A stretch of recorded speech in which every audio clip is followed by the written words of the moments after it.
Whistle is a chilling descent into the sound of inevitability, a supernatural horror directed by Corin Hardy and written by Owen Egerton, starring Defn Keen, Sophie Naylis, Sky Yang, Jaleel Swabi, Ali Scovby, Percy Hines-White, Michelle Fairley, and Nick Frost.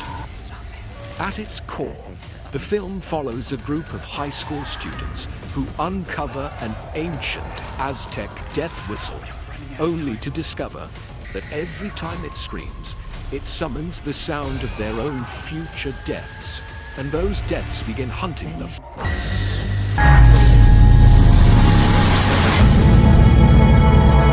During a packed Friday night basketball game, beneath the blinding glare of gymnasium lights and the rhythmic thunder of sneakers against polished wood, Mason "Horse" Raymore owns the court the way only legends in the making can. The crowd chants his nickname, classmates press against the bleachers, and every eye follows the effortless precision of his movements. He is strong, untouchable, destined for scholarships and something bigger than this small town.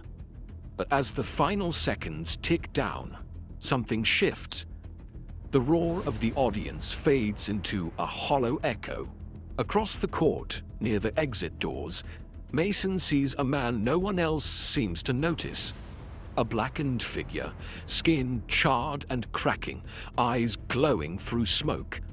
The man does not move. He only watches. Mason falters. The ball slips from his grasp. The air around him seems to shimmer with heat.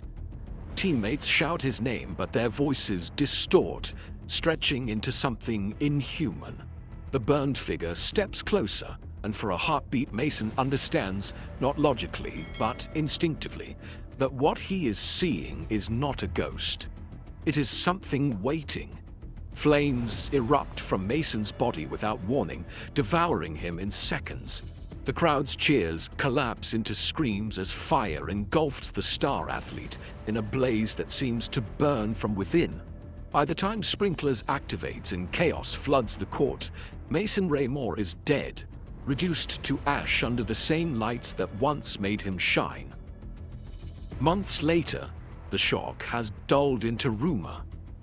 Official explanations cite a freak accident, some electrical malfunction no one can quite explain. Students whisper about curses and omens, but grief fades quickly in high school hallways. Life resumes its shallow normalcy. Chris Willett arrives as a transfer student, stepping into a world already shaped by someone else's absence. She is observant, cautious, carrying her own quiet burdens. Assigned Mason's old locker, she feels the subtle weight of inherited memory when she spins the dial. Inside, tucked deep in the metal compartment, she finds something out of place. A small whistle carved from dark bone, shaped like a skull with hollowed eye sockets and an open, screaming mouth. It feels ancient. Before she can examine it further, she is drawn into conflict. Dean, one of Mason's former teammates, confronts her, territorial, bitter, still orbiting the ghost of his fallen friend. Words escalate, tension sparks. By the time a teacher intervenes, Chris and Dean are both sentenced to detention under the supervision of Mr. Craven, the perpetually irritated faculty member whose cigarette-stained fingers betrayed decades of bad habits. Also detained are Chris's cousin Rel, impulsive and loyal, Dean's girlfriend Grace, who hides insecurity behind sharp humor, and Ellie, a brilliant and reserved girl managing her diabetes with quiet vigilance. Detention unfolds in strained silence. The skull whistle passes briefly between curious hands. Its design is unsettling, but it is only an object until Mr. Craven confiscates it. After school, alone in his classroom, he studies it with idle fascination.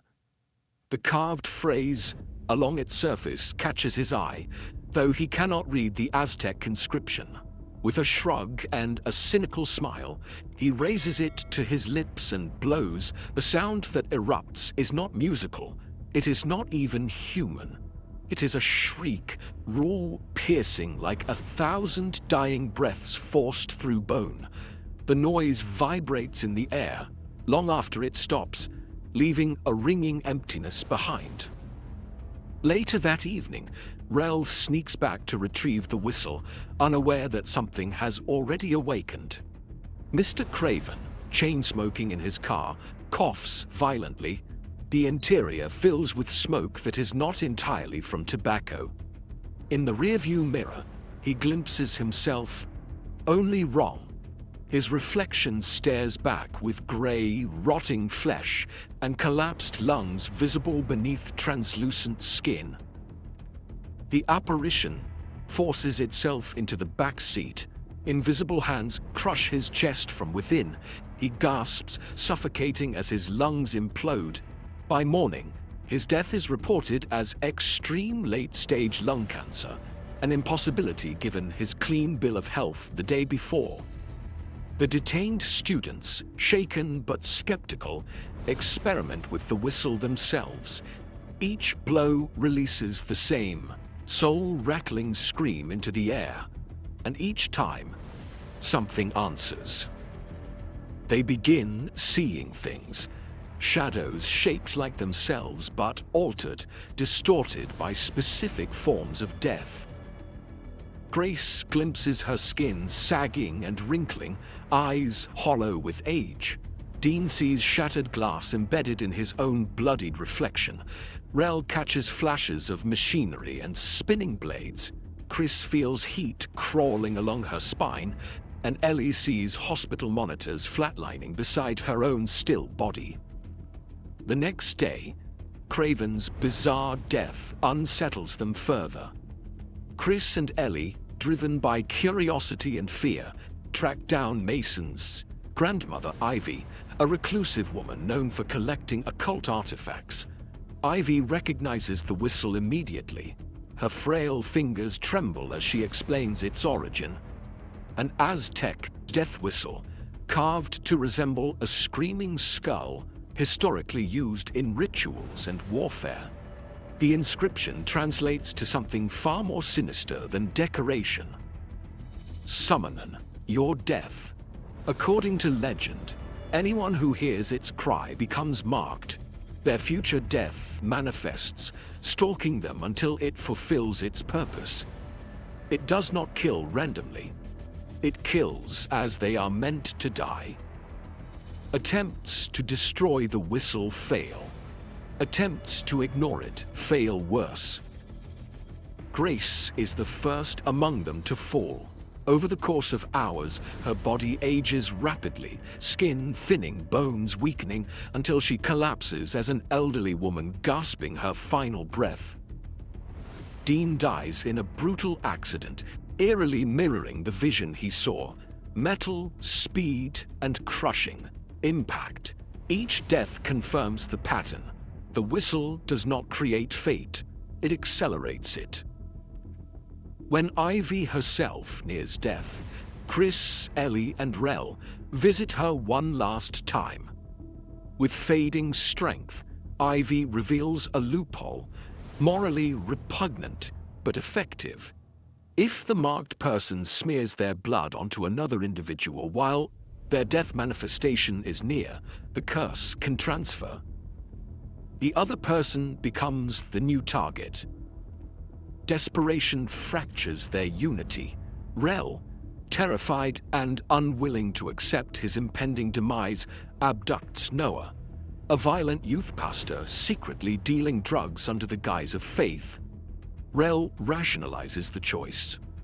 Noah is cruel, corrupt, undeserving. But when he attempts to mark him, Chris and Ellie intervene.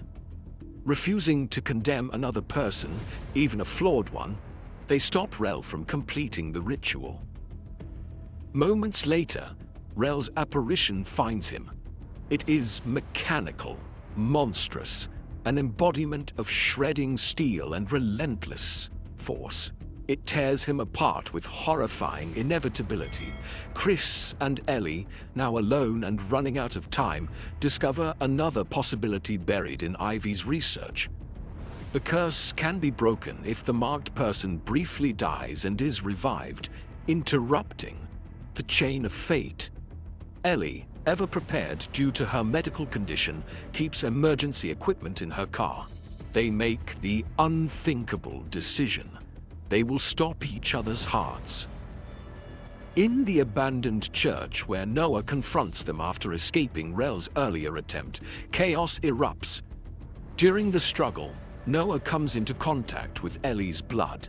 The transfer happens unintentionally. The curse shifts. His own death manifests, dragging him screaming into the fate he cannot escape. Chris and Ellie complete their plan, flatlining one another in controlled succession, reviving each other. With adrenaline and CPR, the experience leaves them shaken but alive. 3 months pass, the whistle disappears. No more apparitions, no more deaths. Chris and Ellie, bound by trauma and survival, grow closer, finding fragile comfort in each other. They dare to believe they ended it. Until a new semester begins. A new student, Asha Nelson, opens her locker and finds the skull-shaped whistle waiting inside, as though it had always belonged there. She turns it over curiously, unaware of the weight it carries. At a spring assembly in the packed auditorium, Asha steps onto the stage to perform the school anthem on her violin. Chris and Ellie sit in the crowd, relaxed for the first time in months, until they see what Asha is holding. Not a violin. The whistle. Their blood runs cold. They try to scream, to stop her, but their voices are drowned by applause. Asha lifts the skull to her lips and blows. The shriek tears through the auditorium, long, inhuman, echoing against the rafters. Hundreds of students freeze as the sound vibrates in their bones. Somewhere in the shadows behind the stage, figures begin to form, each one shaped like someone in the crowd. And this time, there are far too many to outrun.